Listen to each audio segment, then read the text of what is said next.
আসলে প্রথমবার কাবা দেখার অনুভূতিটা এটা আসলে আমি মুখে বলে বোঝাতে পারবো না। এবং এটার যে ফিলটা তখন ছিল, এটা আমার কাছে এখন মনে হয় যে এটা আমি, মানুষ বলে না যে হচ্ছে স্মৃতি থাকে না, আমার যেমন এই অবস্থা তখন হয়েছিল যে আমার আসলে ওই মুহূর্তটা কোনো আমি অলৌকিকভাবে কোনো কিছু মনে করছি, যে মানে স্বপ্ন দেখে না, স্বপ্নর পরে আমার কাছে ওই মুহূর্তটা ছিল যেমন একটা স্বপ্নের মতো আর কি।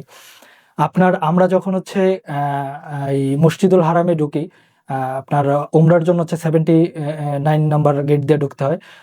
ঢোকার পর হচ্ছে আপনার এটা দোতলা পড়ে, এক সিঁড়ি নিচে নামতে হয়। তখন সিঁড়িতে নিচে নামার সময় হচ্ছে কাবার একটু দৃশ্য দেখা যায়।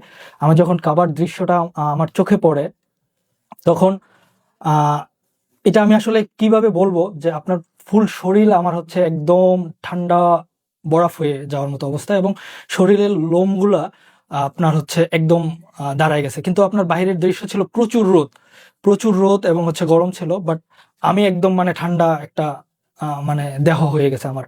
ফুল দেহটা ফুল ঠান্ডা বরফের মতো হয়ে গেছে এবং লোমগুলো ফুল দাঁড়ায় গেছে। আমি যখন কাবাটা একটু একটু হাঁটতেছি আর কাবাটা দেখতেছি, মানে আমার চোখের সামনে কাবা, আর কোনো কিছুই আমার মানে এদিক সেদিক আর কোনো কিছু আমার খেয়াল নাই। আমি হচ্ছে কাবার দিকে এক দৃশ্য এক একটানা এক সোজাই হাঁটতেছি। মানুষ আশেপাশে, আমি মানুষকে দেখতেছি না, আমি শুধু কাবাই দেখতেছি। মানে আমি আর কিছুই অনুভব করতে পারতেছি না, আমি কিছুই ফিল করতে পারতেছি না। আমার ওয়াইফ হাতে ধরা, আমি এটাও ফিল করতে পারতেছি না। আমি যেমন একাই, যেমন আপনার বিভিন্ন সময় আমরা স্বপ্ন দেখি যে এই সাদা কাপড় পরে কোথাও যাইতেছি, কোনো কিছুই আর মানে খেয়াল থাকে না। আমার কাছে জিনিসটা একদম সেম একটা অবস্থা হয়ে গেছে, যে আমি শুধু হাঁটতেছি, আমার সামনে একটা আহ, আহ, কিছু আছে, এটাই আমার দেখতে হবে, এইখানেই আমার যাইতে হবে, এটাই আমার গন্তব্য, এটাই আমার শেষ মানে জায়গা। আমি হাঁটতেছি, হাঁটতে হাঁটতে যখন কাবা চত্বরে আমি প্রবেশ করলাম, পাটা দিলাম কাবা চত্বরে, এক পা দেওয়ার পরে আমার আর পরবর্তী পা আর আমি হচ্ছে দিতে পারিনি। আমার পা হচ্ছে এখানে যেমন থেমে গেছে। আমার এক হাত ওয়াইফকে ধরা এক হাতে, আমি হচ্ছে ওইখানে দাঁড়ায় জাস্ট হচ্ছে আমার চোখ আহ কাবাকে সরাসরি দেখতেছি আমি চোখে, আর চোখ দিয়ে হচ্ছে অজর ধরে হচ্ছে আপনার পানি ঝরতেছে। আপনার এই পানিগুলো আমার হচ্ছে, এই চোখের পানি আমার হচ্ছে একদম ফ্লোরে পড়ে গেছে। আপনাকে একটা একটা কথা এখানে, যেটা আমি নর্মালি হচ্ছে ইমোশনাল মানুষ, বাট হচ্ছে আমার চোখে দিয়ে নর্মালি কখনোই পানি আসে না। আমার পৃথিবীতে আমার সবচেয়ে বড় ঘটনা হয়েছে আমার মায়ের মৃত্যু। আমার মায়ের লাশ দেখা, এটার উপরে আমার পৃথিবীতে কোনো ঘটনা নাই। আর আমি বিশ্বাস করি এর উপরে আর আমার কোনো ঘটনা হবেও না। যে আমি যখন আমার মার সাথে হচ্ছে লাস্ট হচ্ছে কথা বলি, মার আমি আমি কথা বলি, মানে এই হসপিটালে গিয়ে মার হচ্ছে লাশের সাথে আমি কথা বলি। ওই সময়টাই ছিল আমার পৃথিবীর এবং হচ্ছে সবচেয়ে বড় একটা মুহূর্ত, যে আমি কথা বলতেছি, আমার মা হচ্ছে উত্তর দেয় নাই। আমি সম্পূর্ণ হচ্ছে আমাদের রুমটাকে হচ্ছে হসপিটালে যে কেবিন হচ্ছে নক করে আমি আমার মায়ের সাথে কিছুক্ষণ টাইম কথা বলছিলাম মৃত্যুর পরে। ওই টাইমটাই আমার ছিল কিন্তু আমার মায়ের মৃত্যুও আমি হচ্ছে এটাকে হচ্ছে স্বাভাবিকভাবেই নিছি। কারণ আমরা আমরা যেহেতু এজ এ মুসলিম হিসাবে বিশ্বাস করি মৃত্যুটা এটা স্বাভাবিক। ঠিক আছে? তো মৃত্যু স্বাভাবিক হিসাবে আমি নিছি, জাস্ট হচ্ছে আমাদের দোয়া বা আমার দোয়া হচ্ছে মৃত্যু কোনো বিষয় না। আমাদের দোয়া হচ্ছে মৃত্যু যখনই হোক, বাট মৃত্যুর পরে যেন আমরা সাকসেস হই, মৃত্যুর পরে যেন আল্লাহ আমাদেরকে জান্নাতে দেয়।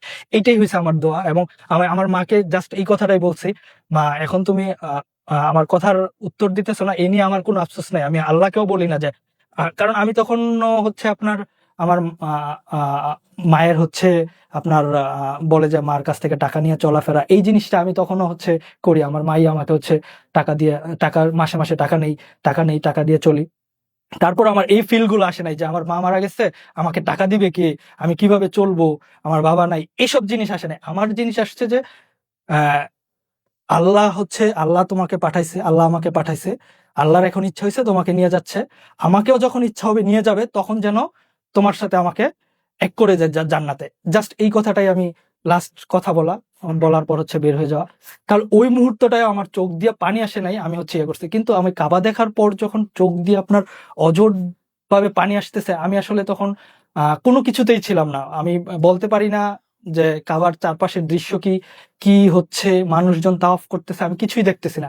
আমি জাস্ট হচ্ছে এক চোখে হচ্ছে কালো গ্লাব গিলাপ দেখতেছি। আমি যেন আমার আল্লাহর ঘরে, আমি যেন আমার মানে গন্তব্যে আমি পৌঁছে গেছি। আমার মনে হচ্ছে যেন আমি আর এখান থেকে না যাই। আমি যদি এখান থেকে না যাইতে পারতাম, আমার খালি জাস্ট এটাই মনে হইতেছে যে এখানে আমাকে আল্লাহ তুমি কিভাবে রাখবা।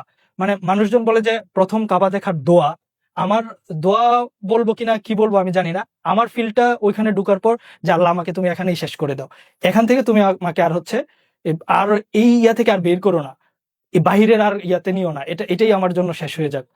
আমি তোমার এই দেখা অবস্থায়, এই গড় দেখা অবস্থায়, এই কালো গিলা অবস্থায় আমি হচ্ছে পৃথিবী থেকে বিলীন হয়ে যাই। এটাই হচ্ছিল আমার মানে এই কাবা দেখার অনুভূতি। তো এটা আসলে এইভাবে বলে হয়তো ফিল আসবে না এখন। তারপরে যখন আমরা প্রায়, এটা বলা যায় আমাদের টাইমটা প্রায় 25 থেকে 30 মিনিটের একটা টাইম আমরা ওইখানে দাঁড়াইছিলাম আমি।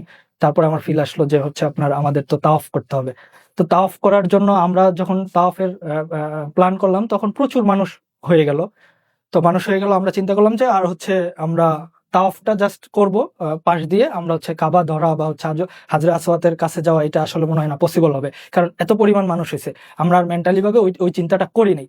জাস্ট হচ্ছে তাওয়াফ করা শুরু করলাম, একটা দুইটা তাওয়াফ দিচ্ছি আর হচ্ছে ভিতরে ঢুকতেছি। বাট আমি বুঝতেছি না যে আসলে ভিতরে ঢুকে যাইতেছি। বাট আমাদের কোনো ইন্টেনশনই ছিল না যে ভিতরে যাব আমরা।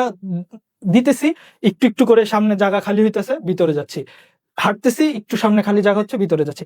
এভাবে করে করে একদম কাবার পাশে আমরা চলে গেছি। জাস্ট হচ্ছে একদম সুন্দর মতো, এত মানুষের ভিড়ে এত সুন্দরভাবে কাবা ধরবো এটা আমি কখনোই কল্পনা করি নাই, কখনোই আমার ইয়াতে আসে নাই। তো আমি এবং আমার ওয়াইফ যে কাবা ধরছি, এটা পুরাটাই আমার কাছে অলৌকিক মনে হয়েছে যে আসলে এটা কিভাবে পসিবল হয়েছে এত মানুষের ভিড়ে। যে আমরা তো কোনো এই কাবা ধরার জন্য যে পরিমাণ ধাক্কা ধাক্কি, যে পরিমাণ হ্যাসেল ইয়ে করতে হয়, এটা তো আমরা করিনি। তারপরে আল্লাহ আমাদের উপরে এই রহমতটা তখন দিছে। এটার পরে আমি আসলে আমার আর কিছুই মানে চাওয়া বা পাওয়ার কিছুই ছিল না। জাস্ট হচ্ছে তাওয়াফ শেষ করলাম, আর হচ্ছে আমি যেন হচ্ছে আহ, মানে ফুল, আমার মনে হলো যে আমি আহ, আহ, আল্লাহর কাছে নিজেকে হচ্ছে সমর্পণ করে ফেললাম পুরাটাই। আমার আর কিছু এই পৃথিবীতে চাওয়ার নাই, কিছু আর কিছু ইয়া করার নাই।